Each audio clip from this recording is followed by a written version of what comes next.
It's not looking good, everybody. It's not looking good. Sorry. I'm Erica, and I'm distraught.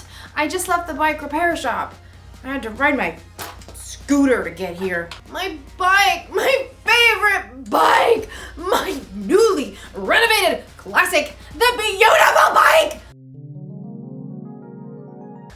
is broken.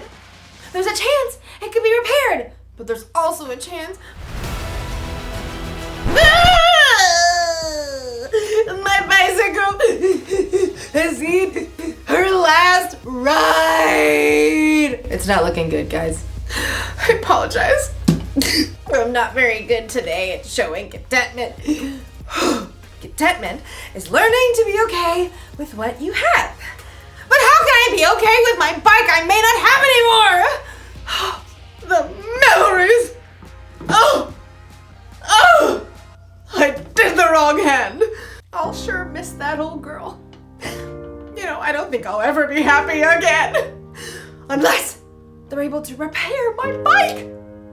Or unless I can save up enough money to buy a new bike. But until then, I guess I'm gonna have to be sad.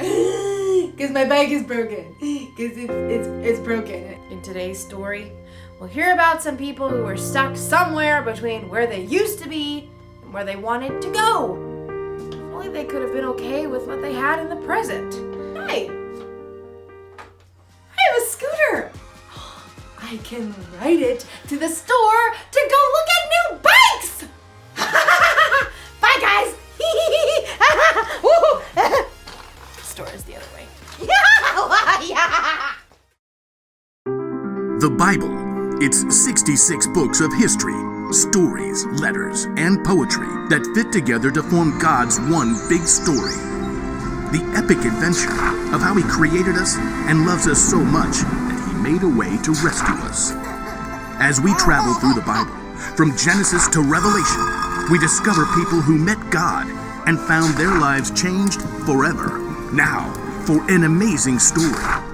Inspired by the book of Exodus, chapters 16 and 17. The Israelites had lived as slaves in Egypt for hundreds of years, but God worked miraculous signs and parted the waters of the Red Sea to lead them to freedom.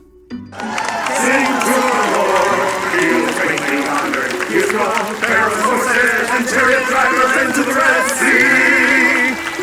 God's people were free, but it didn't take long for all that singing and celebrating to turn into whining. The Israelites complained to their leader, Moses. You must want all of us to die of hunger out here. Yeah, we had it good in Egypt. All the food we wanted. You do remember you were slaves, right? But we had so much meat we could barbecue every day. The people continued to grumble, so Moses took their complaints to the Lord. The people don't trust you to give them food. I will rain down bread from heaven for you. The people must go out each day. Have them gather enough bread for that day. Moses and Aaron called the people of Israel together to share God's words. Come to the Lord. He has heard you speak against him. As Aaron spoke, the glory of the Lord appeared as a cloud in the desert. Once again, God spoke to Moses. Tell the people, when the sun goes down, you will eat meat. In the morning you will be filled with bread. Then you will know that I am the Lord your God.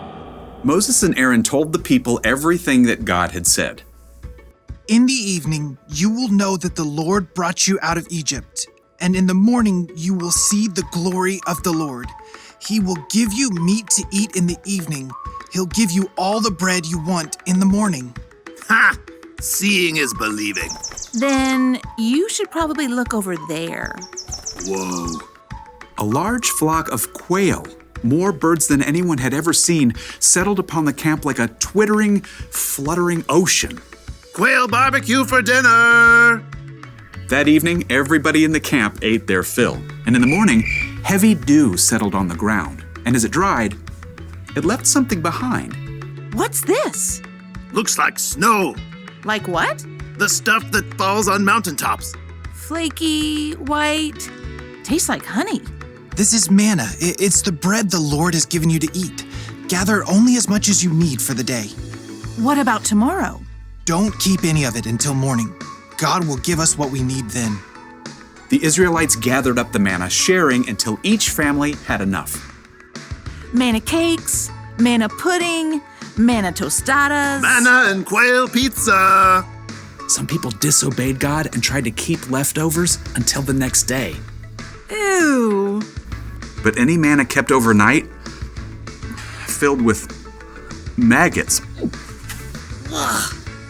As long as the Israelites stayed in the desert, the Lord provided fresh manna for them to eat every single morning.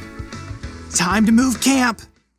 The Israelites soon moved to their next camp in Rephidim, and although manna was plentiful, fresh water was not. Seriously? I am so parched. Even though God had worked miracle upon miracle and provided food from nowhere, the Israelites still panicked. They turned on Moses once again. Give us water to drink right now. Why are you arguing with me? Don't you trust the Lord? Why did you lead us out of Egypt? At least we had water there. Now we're all going to die of thirst. The Israelites were so angry, they actually picked up stones to throw at Moses. Frustrated, Moses cried out to the Lord. What am I going to do with these people? They're ready to kill me. Go out in front of the people. Take the walking stick you used when you struck the Nile River. I will stand there in front of you by the rock at Mount Horeb. Hit the rock, then water will come out of it. Thank you, Lord. Moses called the leaders and the people of Israel together. Come up with me to the rock at Mount Horeb. The huge rock overshadowed Moses as he walked beneath it, walking stick held high. Now see what God will do. Moses struck the rock. Immediately, God caused cold, clear water to gush from the rock, forming a rushing stream below. Not bad. Yeah, I guess it beats Egypt. For now. Over and over, God showed that He would care for His people, but still the Israelites were tempted to long for what they had before, in spite of their newfound freedom.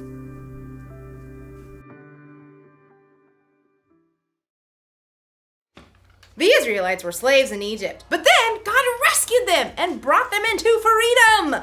You'd think they would be overjoyed, but instead, they whined and complained about what they didn't have. Now, it's easy for us to look back at the Israelites and think, how could they act that way? Didn't they realize what God had done for them? But the truth is, we can sometimes whine and complain when we don't immediately get what we want. Sometimes we look backwards, like when we start a new school year. My teacher last year didn't give us much homework. Sometimes we look to the future, like when we're waiting for something exciting. I want Christmas to be here right now!